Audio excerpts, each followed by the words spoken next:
শেরপুরের মথুটিলা, রাংটিয়া ও বালিজুরি রেঞ্জের আওতায় প্রায় 25,000 একর বনভূমি।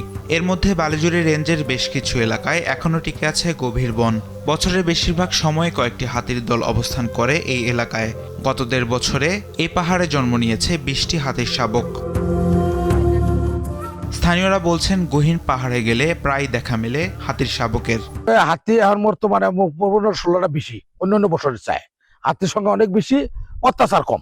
দাবার খায়, হাতি বাচ্চা দিছে 10-15টা। এখন ওই ভয়ে তো আমরা কত সময় যাই, কত সময় যাইনি। এখন হাতি আসে বাচ্চা দিছে 10-15টায়। ঘন জঙ্গল আর পর্যাপ্ত খাবার থাকায় বালিজুরি এলাকায় বারবার ফিরে আসে হাতির দল। সম্প্রতি কয়েকটি পালে শাবকও দেখা গেছে বলে জানান রেঞ্জ কর্মকর্তা। নিরাপদ আবাসস্থল এর কারণে এখানে হচ্ছে যে বন্য হাতির হচ্ছে যে প্রজননটা হচ্ছে যে বেড়ে গেছে। আমি বিগত 2 বছরে এখানে প্রায় হচ্ছে যে 10 থেকে 15টি হচ্ছে যে বন্য হাতির বাচ্চা প্রসব করার হচ্ছে ঘটনার প্রমাণ পেয়েছে।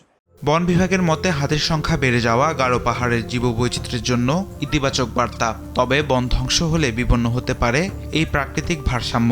আমাদের এখানে বনটা ভালো আছে। আপনারা যদি এখন দেখেন যে এই মুহূর্তেও শেরপুরে 200-র অধিক হাতি কিন্তু রয়েছে, এবং সেই হাতিগুলো কিন্তু বনের ভিতরে আছে। তারা কিন্তু কৃষকদের যে জমি, সেই জমির কোনো ক্ষতি করছে না। বিশ্ব হাতি দিবসে গারো পাহাড়ে নতুন শাবকের আগমন যেন প্রকৃতির কাছ থেকে পাওয়া আশার বার্তা। এই ধারা ধরে রাখতে বন দখল ও ধ্বংস বন্ধ, বন খেকোদের বিরুদ্ধে ব্যবস্থা এবং কার্যকর প্রশাসনিক উদ্যোগ চান স্থানীয়রা।